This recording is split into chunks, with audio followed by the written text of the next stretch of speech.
Deep Ellum on air. Only the best in local music. Do it live! From DFW and beyond. Deep Ellum on air!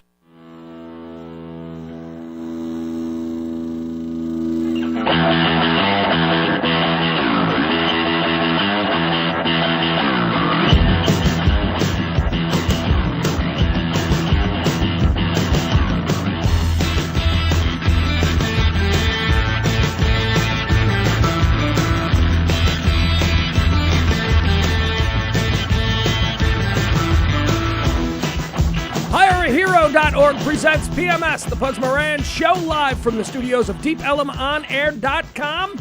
We do this each and every day at noon to whenever the hell we feel like stopping. Jedi Jansen, excuse me, when it's time to change. Do you understand that reference? No. So when my voice cracks and I say, when it's time to change, you don't. Well, I get it's a puberty thing, but the reference is lost on you. Movie reference or TV show. This is. I am eternally seeking the dividing line between Jedi and myself, because we have very, very many things in common. Weird things, from military things to our history is very, very, very different. Both lost fathers. But we have these divisions. This is the age division. This is a generation gap. Because anyone my age knows that when you sing, it's time to change, you are making a Brady Bunch reference. Brady Bunch reference. Hell. Pete, the Silver Platters were recording an album for their parents' anniversary. And Peter Brady got into the recording studio. And that's when he hit puberty. And they decided, because they're professionals, the Bradys, they made it work. Even though he couldn't sing that line, when it's time to change, they used it. They made it work in the song, and it became a gimmick. Good for them. All right, folks, a lot of stuff to talk about here today. Boy, did we have a big day yesterday. Yeah, we did. Thank you to Brent from McCourt Entertainment doing a little extra work for us. Yeah, he was up till real late. Send me a Facebook thing that I saw this morning, and come on by, Brent. You're welcome anytime around these parts. He and I know what that's about. So I tell people about how you gave me a call and said, we should start with yesterday. So yesterday we had legendary television icon Phil Donahue sitting in studio right there, right across from me. That was fantastic. Then we were all just hanging out. Me, Jedi, Dallas's number one comedian, as judged by the Dallas Observer, Paco Worth, Clint Paco Worth. We're hanging out. We're doing nothing. We're shooting the shit. We're doing what people do after work. And then all of a sudden, all hell breaks loose in our driveway. We had, actually it was Jedi. You saw it first. There were cops swarming our driveway. Yeah, it freaked me out. It was a little bit unsettling. I mean, because I saw it then too. He got up and he jumped up I thought we were going to go into a Ruby Ridge situation. I thought Jedi was going to be like, all right, everybody close the windows, get the guns. They've come. But no. Then I went and I investigated. I looked out the window and holy crap. They had both sides. We've got a circular driveway here just off beautiful Mockingbird Lane in gorgeous downtown Highland Park, Texas. Wow, the outskirts. Anyway. And our circular driveway had two police cars in it. We couldn't figure out what was going on until we looked at the other driveways and noticed that all the other driveways were also being barricaded in one way, shape, or form.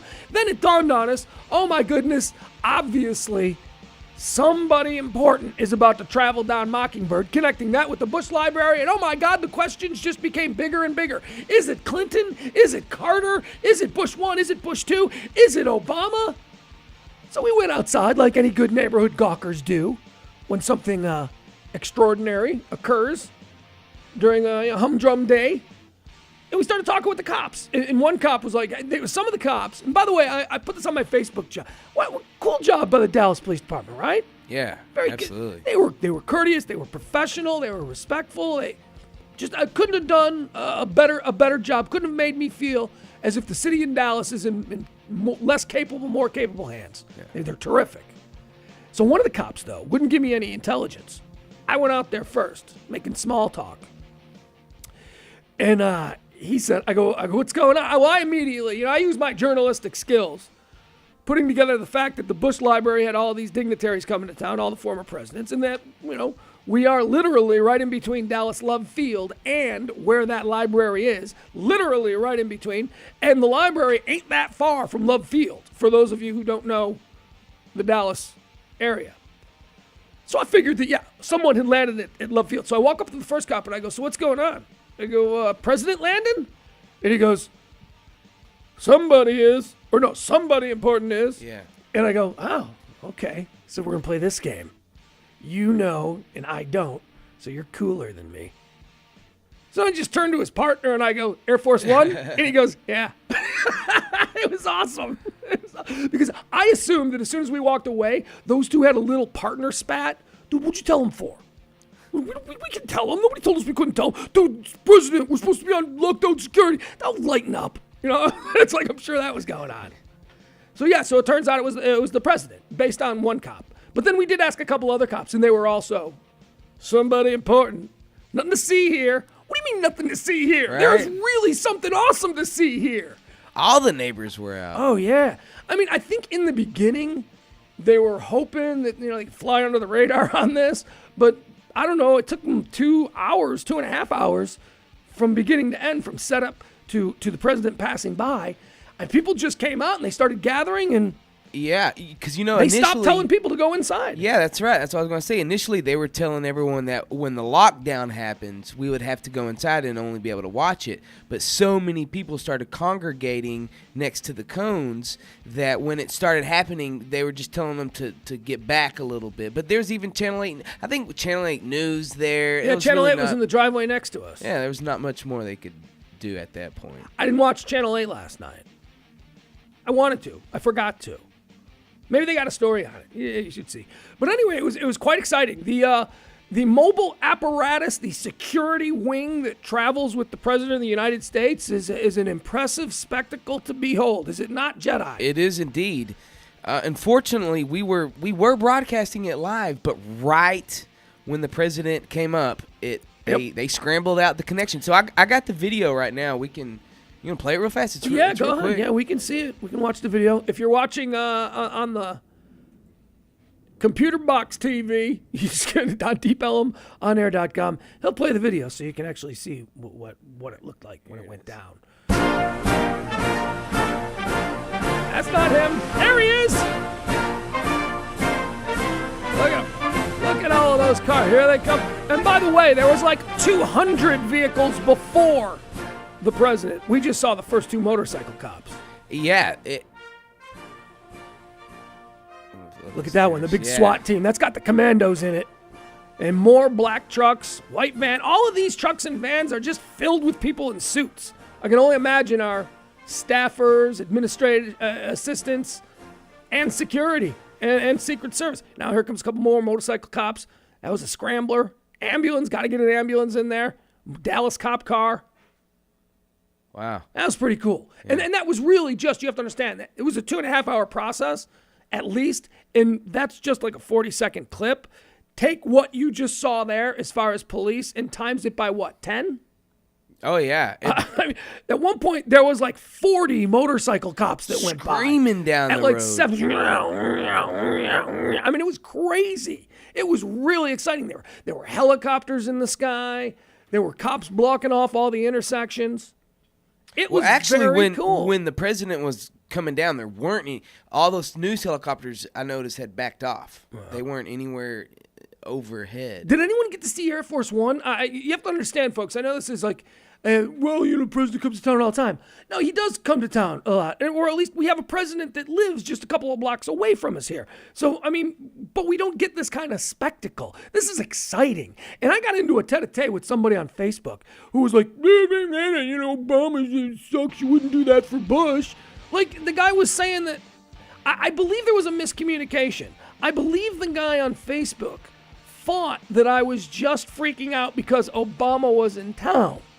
Which is, if you're an Obama hater, one of the reasons you hate him is because of that fanatical rock star kind of thing that people get. And I think that's what he thought was going on.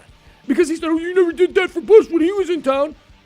And I had to explain to him. I had to. You want to hear what I wrote to him? It was driving me crazy. Because I couldn't understand how someone could be. I have a problem with the divisiveness of everyone, but I couldn't believe that even in this moment, such an innocent moment. I don't care who the guy is that is the president of the United States. I don't care what party. He drove in front of us. We got to see all of this security. He waved at us. We made some kind of emotional human contact it was really with cool. the most powerful man in the world, regardless of politics. That's cool. If I had seen W come by me, if George W. Bush had driven across our driveway, I would have been super excited about that too. That's awesome. Yeah, I would have been excited for W. I don't know about senior though. Jeez. But it's a president. That's my point. It's cool to see a president. You think that all of these people that line the street here in Highland Park voted for him? No, they just wanted to see a president. Or do you think they were just coming out to go, I hate. No, I saw kids smiling. You saw kids playing. Yeah. They were smiling. There was excitement. We heard an eruption. This is what I thought was so beautiful. The sheer innocence of it. Forget about the fact that you may disagree with his policies. Forget it. This is the president. And this is America. This is how we protect our president. It was awe-inspiring. And even if you hate this guy, you might love the next guy. So it might be some interest to you how they're going to protect him. It was so cool. It was very cool. And I totally geeked out. And I admit it, but it was fun. It was fun. Hey, thank you to Paco, by the way, for making that video. Yeah, Paco was also with us. Here's what I said in response. Maybe this wasn't nice. You are insane. The President of the United States is the President of the United States. I have respect, even if I don't agree with his policies. I mean, my God, how freaking petty are you? And what does white man mean? He said that. He went white man. He said you wouldn't do that for just any white man. And that doesn't that reveal a lot about his motivation? Absolutely. In hating this president? I mean, I didn't even know where he was going with that. Yeah. You wouldn't do that for any white man. Here's what he says. You silly C-U-N-T. That's what you said? No, this is him. That's what him. He dropped the unt bomb. You silly unt. If it were Bush or any white man for that matter, you wouldn't say the same thing. See, this is where I went, Jesus, you don't get it, dude. You think that I'm just excited that our black president is in town. No, I'm excited that he's in our neighborhood. I'm excited that we saw him drive by, and I'm excited about what is going on right now, Jedi. What is going on now? Why did I have to come into the studio early today?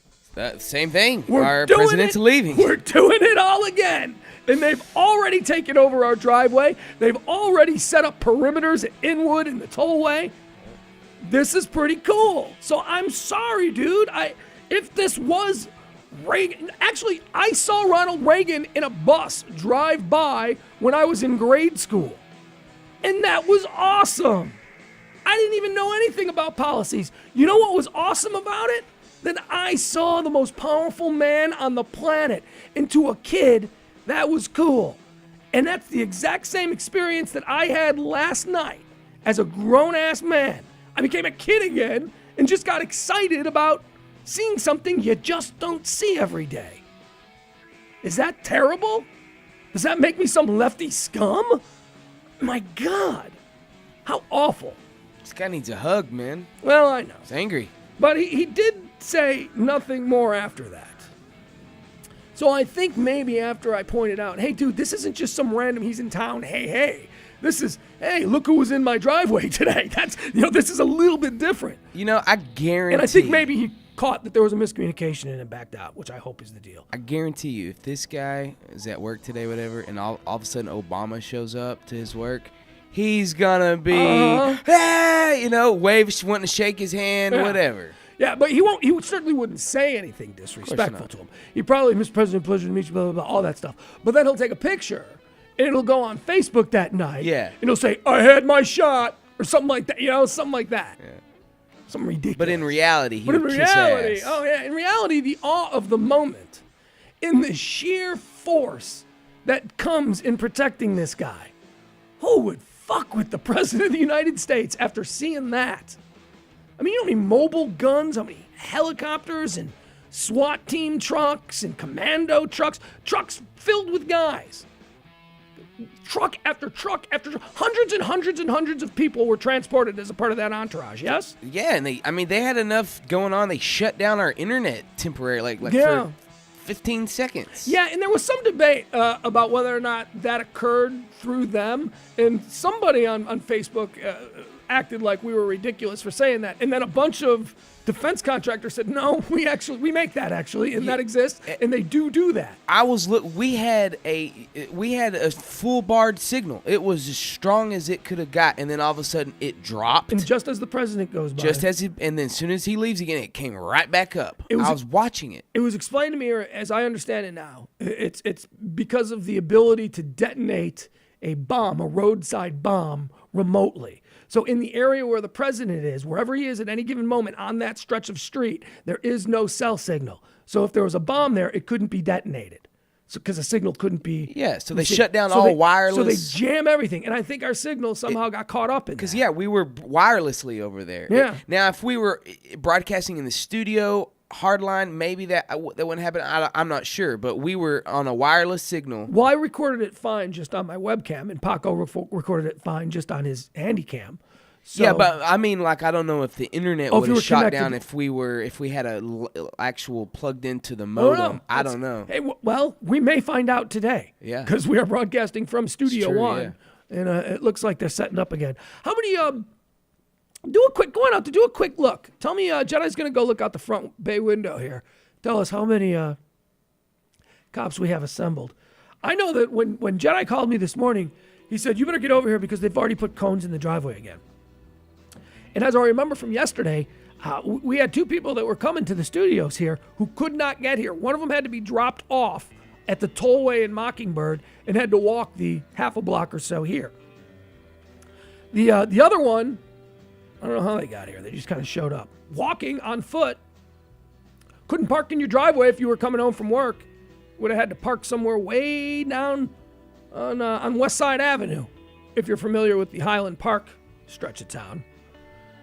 And it's all happening again today. Jedi just ran outside. He's going to check out and tell us what the police presence looks like. Every so often I see one whiz by. Well, what's happening now? Well, I mean, there is definitely a huge police presence outside, but it's not near as much as it was yesterday. Probably about half. There's probably a lunch right now that they're eating. Getting ready to gear up. They're doing the pictures that we'll all see in just a few minutes, probably, of all the presidents standing together, the official portrait. Can't wait to see that one. Did you watch any of the speeches, any of the dedications? You mean this morning? Uh-huh. Yeah, I watched the whole thing until after Obama, and then. Yeah, it was. I thought, it's American history. It's what we're doing. We're dedicating another library here in Texas. We got 3 of them. Yeah, that's pretty good. We got Johnson. Where's Johnson's library? Any idea? No, I didn't even know he was from Texas. Maybe Austin. You didn't know Lyndon Baines? Well, LBJ. 635 is LBJ. Oh, okay. Yeah, you're right. Now it makes sense. I think maybe his is in Austin. Probably Bush. Herbert Walker is down there in Houston area. And now we got W up here. It was cool when they did the introductions. Did you see the introductions where all the first ladies came out? No, I turned it on when Laura was speaking. Okay, so it's like, like a pageant almost. So there's this big crowd, and there's a dais set up, like a roast dais. And the dais, or the table, is facing the big crowd. And then one by one they say, former First Lady Barbara Bush. And then Barbara Bush walks out and the crowd goes crazy and she sits down. Former First Lady Rosalind Carter. What was there? Was there another one? Rosalind something Carter? I think it's just Rosalind Carter. And she comes out. And then, they do the same for all. Hillary Rodham Clinton. Crickets. She comes out. It's just kind of cool to see them all. And they all shake each other's hand and they all sit. I wonder how the seating arrangements were done because, even at weddings among normal people, seating arrangements are a big deal. Yeah. Like people, I don't want to sit next to your Aunt Marcia. Stuff like that. So you know that there is some degree of that going on. You think they all like each other? All the presidents? No, the first ladies. First ladies. Because, women typically don't like Interesting. other women. That is absolutely true. Interesting. Herbert Walker's... I imagine Barbara not really liking any of them. Well, you know that Barbara doesn't like Laura because it's her daughter-in-law. Yeah, so there's already that organic problem to begin with. She may like her on... If she wasn't her daughter-in-law, she might actually like her. But I think Barbara probably doesn't like Laura because she's the daughter-in-law. I don't think that Barbara likes Hillary because Barbara and Hillary come from two distinct generations of woman. Barbara raised her children. She made house. She probably can cook a mean cake, And Hillary was...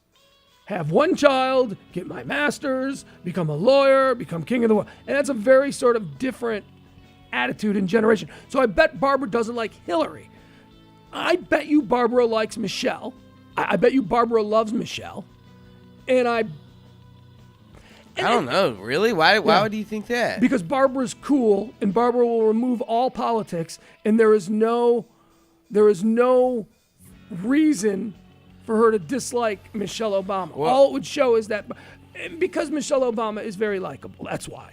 And I think Barbara is cool. And I think Barbara would she's a great, I think Barbara would just naturally like her and warm to her because Barbara's a nice woman and there's no reason not to like her. There's a reason not to like Hillary Clinton because she's a polarizing figure in America. There's a reason not to like Laura because Laura is her daughter-in-law. And now we got Rosalind Carter.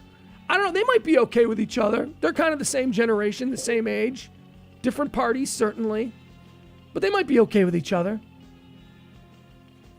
So how do you like my breakdown? I don't know, dude. I think Barbara might. I don't think she would like Michelle Obama. Why not? Tell me why. Well, because she comes from a time when predominantly people were somewhat racist. Yeah, but I don't think you can rise to first lady and be that way. I honestly think that a first lady in this day and age. Dude, we had a president that was a member of the Klan. When? I don't know. That's why I said in this day and age. It's different. There was a time when it was acceptable to be a racist. I'm sure we had very openly racist first ladies in the early 1800s. I'm certain of it. Yeah. And probably for a time afterwards. And then it slowly became not cool to have those attitudes publicly. And now a woman like Barbara Bush in 2013, no, man. Because Barbara Bush, she was always like the grandma who was always with the kids. And I don't just mean her kids, I mean all kids. But see, okay, listen, here's the thing. Like my grandma, I wouldn't consider her a racist individual, but if my brother cannot bring his black girlfriend over to see my grandma because it's weird for my grandma, and that is gonna be a majority of people's grandparents. Yeah, that generation has to die off. Absolutely. And she wouldn't consider herself racist at all. But to me, that is like a hidden form of racism. Like, I don't agree with that at all. I think that's an awful way of thinking, and that's just the way those older people think. And that's right, and that's a problem, but it's not a major problem because fortunately, people who still believe that way and who are always going to think that way, they're really, for the most part, irrelevant. Can you imagine? And it's now up to us to take care of them and make sure that they have a nice rest of their life and hope that their beliefs and ideals do not ever come back to haunt us. Let me give you a good example. Would George W. Bush ever be able to have Shaniqua as a girlfriend back in the day? Well, I'll tell you something. He got Laura. Man, that's not even closely the same. I'm talking Mexican. That was not very kosher with an East Coast. I would not think. I'm generalizing, certainly. I don't know how the Bushes talk around the Bush family dinner table, but I am generalizing that a waspy East Coast family transplanted to the south of Texas, and may not want their prince of a son hooking up with a Mexican girl in 1965 or whenever they got together. I don't even know. But you see what I'm saying? I do. So can you imagine if he brought home a black girl? Mama Bush. Well, I don't think. Okay, if in 1970, whenever George Bush met Laura, remove Laura and put in Michelle Obama, would the family have been okay? Would Barbara Bush have been okay with George W. dating a 19-year-old Michelle Obama? To be consistent, if I'm theorizing that she would have a problem with the Mexican heritage of Laura Bush, then yeah, she probably would. You caught me. You caught me. I had to stay consistent in my beliefs, and you caught me. So maybe you're right. All right. So they all talked. You want to listen to a little bit of these guys? Yeah. We got. We'll just give you a quick refresher of what's happening in our little neighborhood as more police begin setting up along Mockingbird. Keep it here for all the latest in traffic detours and delays. Which one do you want first, Carter? Yeah, let's give a little bit of listen to Jimmy Carter. All the presidents are together. All the first ladies are there. Let's hear what James Earl Smoking Jimmy Carter had to say. In 2000, as some of you may remember, there was a disputed election for several weeks. Oh! And finally, when President Bush became president, they had the inauguration in Washington on schedule. And I think my wife and I were the only two volunteer Democrats on the platform. What? That's it. All right, so Jimmy Carter, out of the box, he's going with a little 2000 election humor. Who else we got? We got Clinton. Wait, did you want to say for Clinton? Yeah, let's listen to Clinton, man. Clinton is awesome. Clinton did something, and we're just going to play a little chunk of it. But Clinton started out his speech today. And, he was being his typical Clinton self. But what you got to understand is this is a conservative Texas crowd. These are not people that are easy to warm to a Bill Clinton. Yes, you agree? Yeah. Yeah, these are the sperm on the dress people. This is that crowd. Impeach him for cheating on his wife. These are who he's appearing in front of. Mm-hmm. So it's got to be a tough crowd to begin with. He gets up there and he starts warming up in the Bill Clinton way. He's doing okay. He's bobbing and weaving. He's getting a couple of smatterings of applause for certain bipartisan kind of things he says. Couple of jokes, not killing with any jokes. Policy jokes mostly. Not really getting the response that he's looking for. So in the middle of it, he transitions. It's like this guy is such a brilliant speaker, a guy that can just read a room so well. He transitions literally the way he's speaking, the theme of his humor, and he goes into this little rant. Not a rant, excuse me, I'm overstating it. He goes into this little sort of theme where he starts busting on W in a way that only another president can. And yet W is laughing, and the crowd is now roaring. Oh, Bill Clinton is just a fantastic speaker. Let's give a little bit of listen to this. First, I want to thank President Bush for passing PEPFAR. No president of my party could have passed that through the Congress. And I work all over Africa with our Health Access Initiative and AIDS, tuberculosis, malaria, building health systems. I have personally seen the faces of some of the millions of people who are alive today because of it. And okay, I want to thank President Obama for continuing it and increasing it. Oh, President Obama. I want to thank you. Oh, okay, nice little rouse. That's and very Laura classy. For continuing your work in global health. Can you pause that? I want to thank. I did not recognize that the first time I heard that. I thought that as soon as he mentioned Obama that the applause stopped. And they did momentarily, as if there was a segment of this gathered crowd who, the minute they heard Obama's name, stopped clapping for the success of the AMFAR program. But then, can you go back and we'll listen to it again? Then listen. Then there's like you hear people clapping louder, and it's like more of the people in the crowd recognize that this is not the time or the place. And he's been kind enough to show up here, the sitting president of the United States. Let's give him a round of applause. Very classy. Let's hear that again. And I want to thank President Obama for continuing it and increasing it. Kind of stops. I want to thank you. Here it comes. Now they're like, no, come on. He came out, everybody. Let's go. And Laura for continuing your work in global health.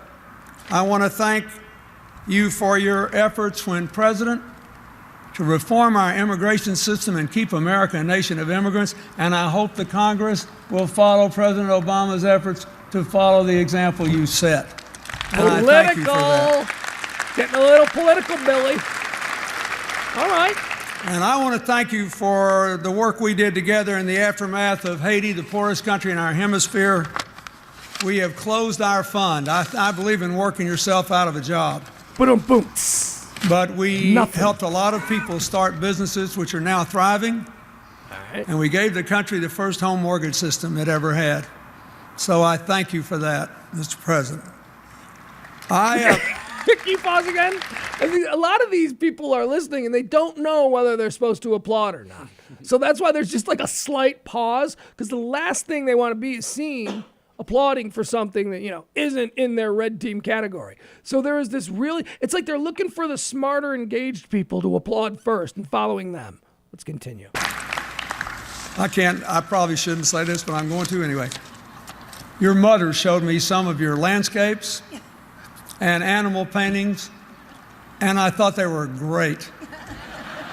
Really great. And I seriously considered calling you and asking you to do a portrait of me until I saw the results of your sister's hacked emails. What is he talking about? A story from a couple of months ago. His sister, Bush, George W. Bush's sister, somebody hacked her email or something and got a whole bunch of these pictures of paintings that W has been doing while he's, a retired president. He's a painter. He's hanging out and painting all of these, things. And his sister in her phone had all of these pictures that he had painted. And they were kind of funny. They were kind of, Bill Clinton is referring, they were like nudes and shapes and all of these kind of real artsy kind of things that you wouldn't think W. Bush would be into. No kidding. Yeah, so Clinton's kind of making fun of the fact that he saw those pictures and look at you. You're a little art boy. Those bathroom sketches were wonderful, but at my age, Because I think I should keep my suit.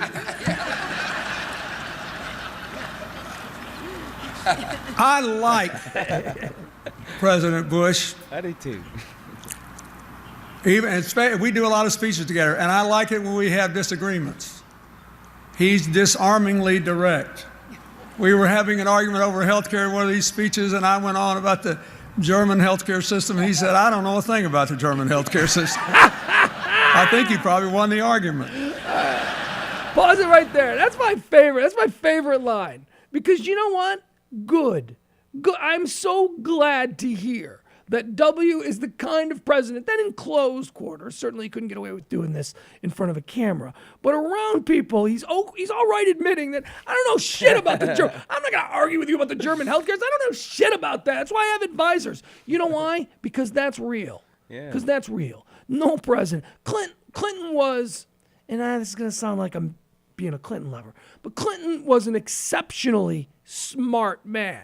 His brain is bigger. His IQ is off the charts. He's a Rhodes Scholar, for crying out loud. He's a little hillbilly kid that was never given anything. Everything he achieved was through study and education, perseverance, and charm of character. So, isn't that cool that George W. Bush would be comfortable around another president going, you know what, nerd. It's like he's going, what are you, a nerd? You know about this, Bill Clinton? It's very cool.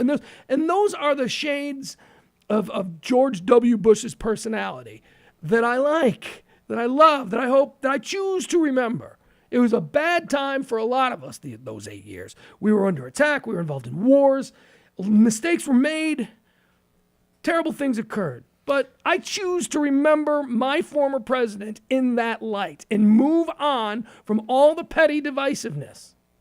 See, whoever that guy on Facebook was saying you wouldn't give that kind of respect to a white man. But I say that all the time about W. Yeah, he's I great. want to run into him at a hardware store. Let's play that video game we played the other day.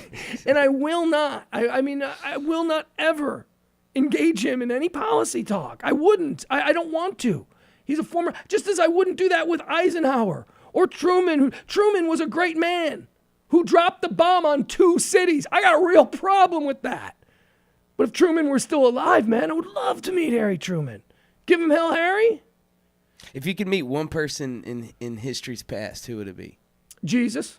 Man, so mine too. Yeah, it would be Jesus. Mine too. And I would bring a whole bunch of Facebook quotes from supposed Christians and ask him what he thinks. Like, what do you think of this, Jesus? What do you think of this guy? I bet that's a lot of people's, because that was mine too. Yeah, okay, so let's remove Jesus from the question.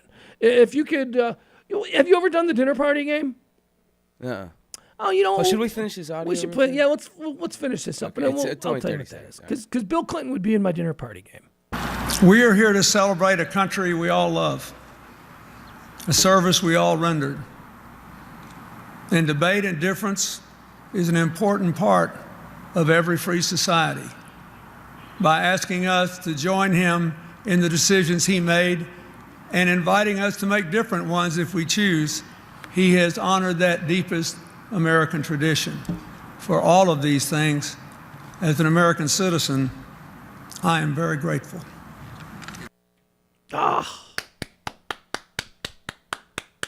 I just love me some Bill Clinton. You know what? You know why I love me some Bill Clinton? Because sure, there were a lot of things that Bill Clinton did policy-wise as president, when he was president, that I had a real problem with. There were a lot of things that Bill Clinton did that contributed greatly to the mess that we experienced the last couple of years when our economy fell apart. A lot of those began with Bill Clinton policies, so he can't escape that. But I love me some Bill Clinton. This guy, he is definitely one of the guys that is in my dinner party. He is one of the guys that I knew. Oh, well, sorry about that. We're getting all excited. Yeah. I got Jesus and I got Bill Clinton. Let's go ahead. Maybe that wasn't a bad idea. Let's play a song. We'll take a break. We'll come back. We got to look at the Facebook page. We'll go through all the topics you want to discuss. And I want Jedi to think about 4 people that he would like to invite to his dinner party. We'll play a quick edition of the dinner party game when we come back. PMS on DeepElemOnAir.com.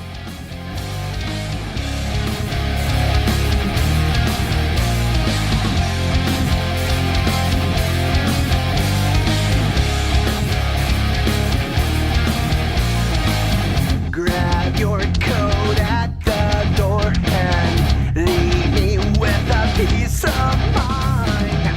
There's nothing left for you here. Leave me with all your lies. 'Cause I know when to give up. And now the time, the show is over. Take with you all my days lost and leave me what is mine. 'Cause you're so ugly and such a pain. You steal my dignity and pride to be so feel like there is nothing that's mine. There are no second thoughts, no tears will fall for you. Good luck and good riddance, I heard it now is true. I hope you find someone who takes away all your pain, cleanse away all your hate, and steals away all your shame. But I know when to give up, and now's the time. This shit is over. Take with you all my life lost and leave me far behind. 'Cause you're so ugly and such a pain. You steal my dignity and pride to be so feel like there is nothing that's mine. There are no second thoughts, no tears will fall for you. Good luck and good riddance, I heard it now is true. I can feel my heart beating inside of me. There is nothing here, so why don't you let me be? I can see your drowning effect on me. You are nothing here, so open your eyes and see. You're so ugly and such a pain. You steal my dignity and pride to be so feel like there is nothing that's mine. There are no second thoughts.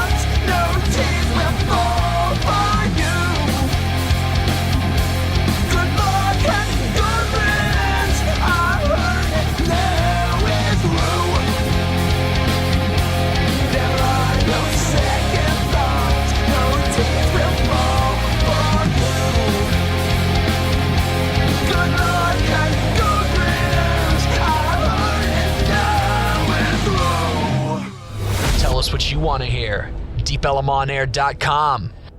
You always saved me every time I needed you. I never paid attention to what I put you through. So open-armed with quiet eyes, I'll wait for you under the skies where stars at night aren't quite as bright as when you left. 'Cause I miss you too, oh too. I let my heart go, I watched it walk away, but I want it back though. I wanna hear it say, here I am, I brought the ones you loved. Here I am, I brought the one you loved. In short, I guess I mean to say, you're on my mind. It's hard for me to believe you've been away from me for all this time. I miss your hands, their steady feel. The only thing I'm sure is real. And if fans can talk, well, I'm so sure that mine would complain. 'Cause I miss you too, until I let my heart go.